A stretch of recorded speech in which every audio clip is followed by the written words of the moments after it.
Kathy Abernathy, President of Western Pacific Research. It's good to have you with us. And Christian Romo, Chair of the Kern Democratic Party. Thank you both for joining us. All right, lots to get to here. Let's start briefly with the government shutdown, now in day 35. An NBC News poll released this week shows 52% of voters surveyed blame either President Trump or Republicans for the shutdown, while 42% of respondents blame Democrats. Kathy, let's start with you. Do you think the shutdown is going to hurt Republicans' chances of maintaining control of Congress come midterms next year?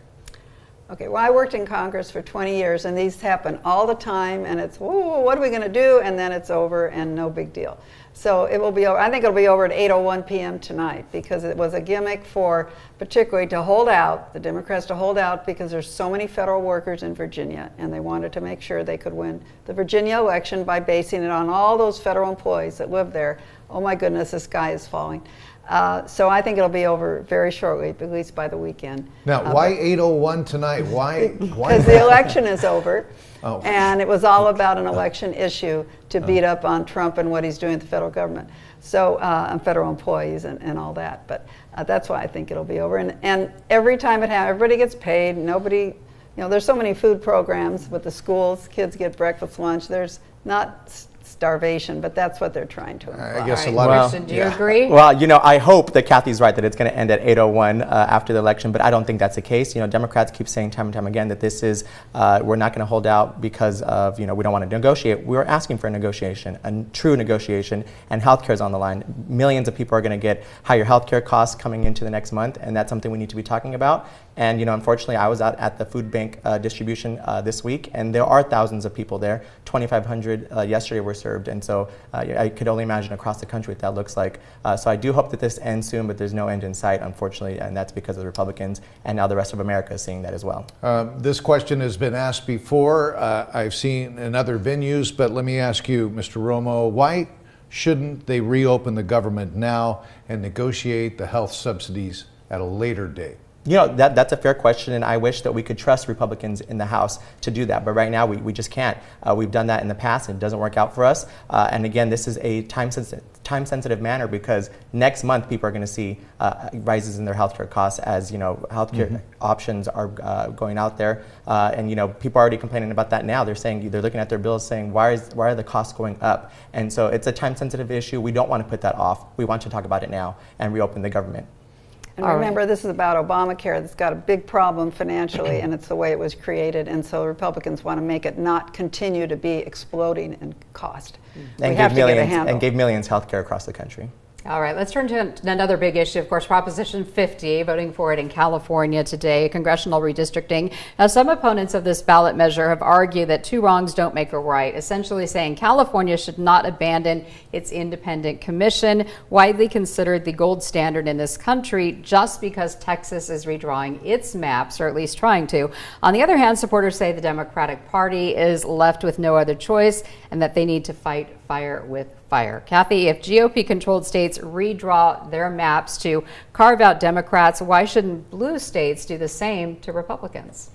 Well, my first message to the Governor Newsom for saying he's just doing what Texas is doing.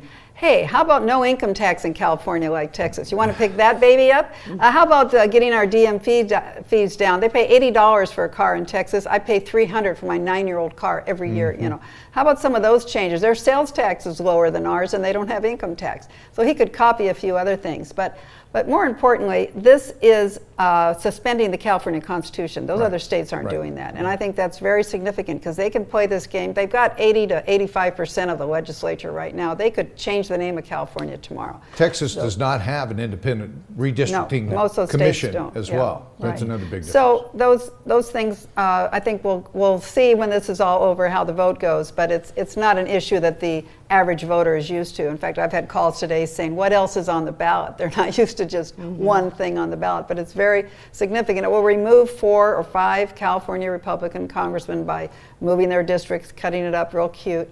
And that's how Newsom hopes to be a hero to his party and perhaps run for president. You know, Christian, Kathy alluded to it, but this redistricting battle is starting to resemble a runaway train with several other states following in Texas's footsteps.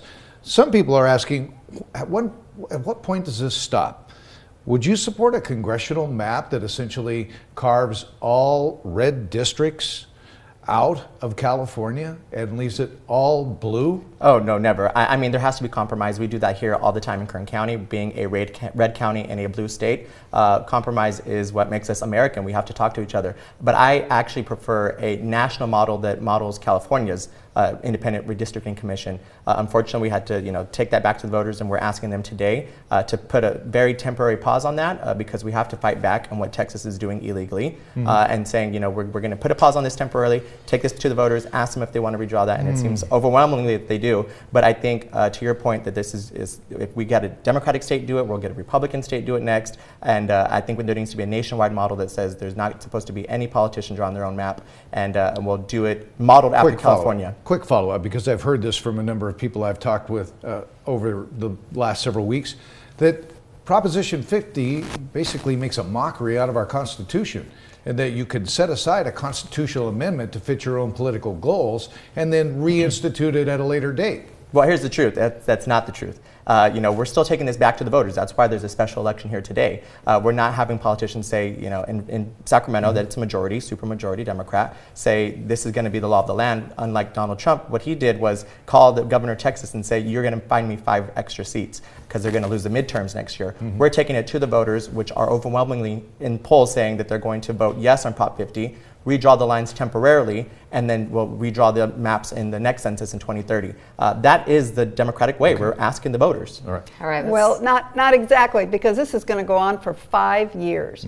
They're keeping these maps for 5 years, and they're reducing the Republican representation in Congress of the 52 seats. Republicans will have 4. Now, you tell me how Donald Trump got 70% of the vote last November. 40% of the vote last November, and we're getting about 8% of the congressional seats. Okay, I think we it's have those lines. enough time for one more question. Yeah, one more question Okay. here. All right. Kathy, former House Speaker and Bakersfield Congressman Kevin McCarthy promised to raise $100 million for the No on Prop 50 campaign, yet political reports he only raised a fraction of that total, and that wealthy donors largely abandoned the fundraising effort. What do you think happened to the No on 50 camp, and why did they retreat? Well, I don't know anything of the specifics of what he raised or what donors said. I'm not real pleased with the kind of campaign that was run by the state Republican Party, because I didn't think it made it clear to people what it was about. What we did here in Kern County is we laid it out. Here's who supports a no vote: Trump, Shannon Grove, Vince Fong, Kevin McCarthy. I don't think the rest of the state saw that message, and it would have clarified what is this redistricting. Most people don't know. But we could have a good show if you want to talk about this current commission we have, because it's not fair either. All right, Kathy Abernathy, Christian Romo, I want to thank you as always for your time. Thanks for coming in tonight. Thank you both very much. Appreciate it. Appreciate it. Okay.